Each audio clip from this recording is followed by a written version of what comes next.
Sure, this is a Darkin. It's a vampire-themed puzzle RPG. First thing you get up here is you get 3 separate modes. Almost Eternal is going to be a counting down.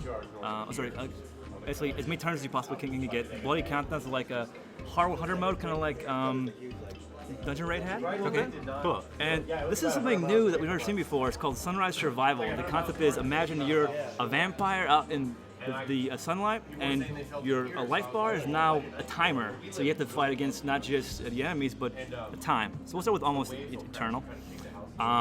There are 3 separate clans right now in this particular version.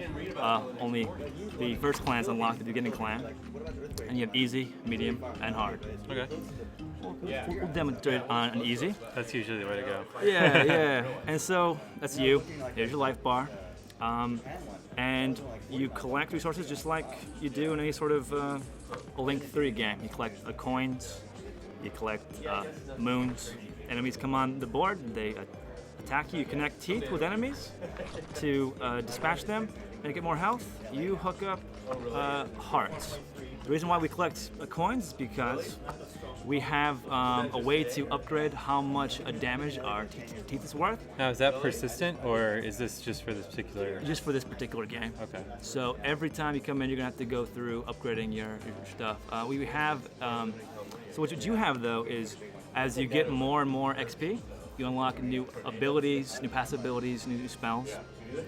Let's get a spell up so you kind of see how the spell selection. So whenever you get 20 moons, you're put in with 3 at random spells. And you kind of see what they do. Usually they're going to affect the board in some way. They're going to, or they're going to affect your stats in some way. So you know what? This is a pretty neat one to show. We'll go teeth the coins. And so now we're ready to use it. We just use it. And we try and get as many coins as possible. Now, it probably wasn't the smartest thing to do it this early, but I wanted to show the effect. Yeah. So it's basically, it seems a lot like an updated version of Dungeon Raid. In a lot of ways, It's pretty good. Dungeon Raid was an inspiration to us. I mean, when we first saw that, we were like, this is the most amazing game ever. Yeah. But we thought it had a couple of things that could have been better about it. One is Darkin can be played by your mom. I mean, it's not quite done enough so hardcore gamers don't enjoy it. Yeah. But there's a lot of strategy involved. But also it's more playful. It's more. Ways. I want to show you this. So it's actually kind of like one thing we're kind of proud about is the Sunrise Survival mode. And so it's a similar concept, except now you have a timer. Yeah, okay, cool. And so you gotta make sure that you get enough health to kind of keep you alive. And so it kind of adds a time element to a gameplay format that is very much turn-based. Yeah. So would you care to? Yeah, sure. So, same kind of the way the hit points all work is pretty similar to Dungeon Raid and stuff like that? It very much is. It very much is.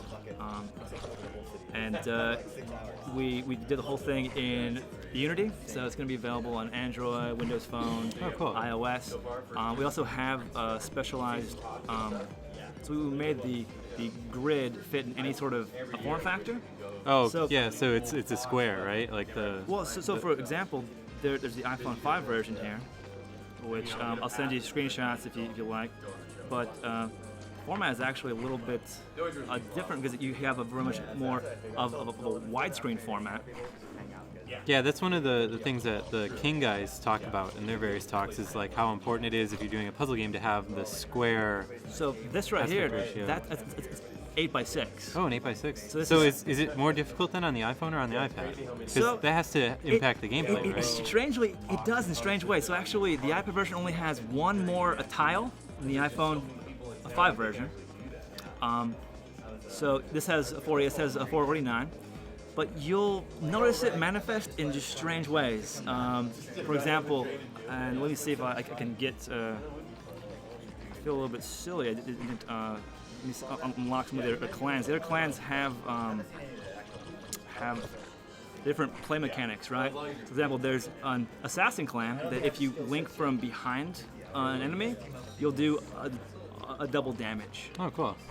We have the Knights Templar clan who If you link a 5 or more tiles in a row in a straight line, you'll get a 2x the amount of the tiles. Oh, I'm totally dead here. There's nothing I can do. Yeah, it's a. 3 seconds left. I tell you, so this is more of an advanced mode for like people that really are getting into the game, really hardcore into it, and yeah. So I'm curious, do you have any questions about it? So how is there any kind of in-app purchase stuff that you're gonna build into it, or? Right now, it's premium.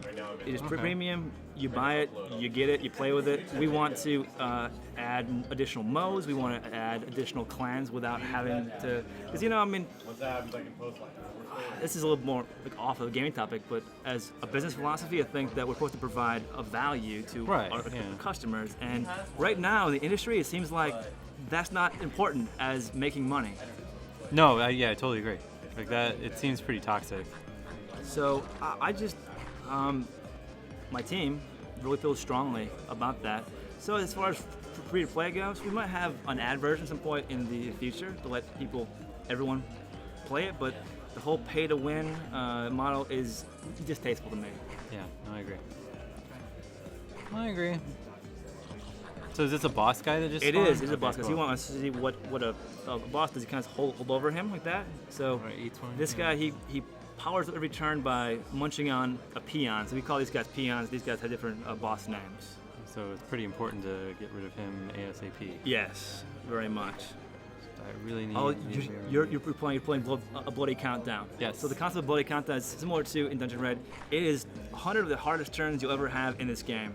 Wave after wave of enemies and bosses. So at the end, if you happen to make it through to 100 turns, you feel this like sense of accomplishment. You're like, oh yeah. Oh, dead alright. This is really cool. I like that. So I really like Dungeon Raid, but I feel like they just kind of dropped the mic on the game, and we're just like, all right, so see ya. Open Fate is still on there, right? Yeah. I mean, wow, that's been dead for like 3 years. Yeah, it's weird. So cool. yeah, I just we're about to release this in about 4 to 6 weeks. Okay. And we know that you're kind of. Do you know a price point that you're gonna have? You're thinking about?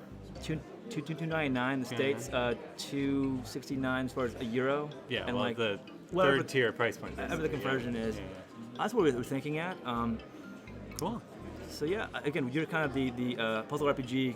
The guy. The guy, right? So it was very important for my team. They wanted, make sure you show it to Eli. Let's see what Eli thinks. No, it seems cool. Like I said, I like Dungeon Raid, and I've enjoyed every game that kind of riffs on Dungeon Raid in any way, so I dig it. So. Awesome.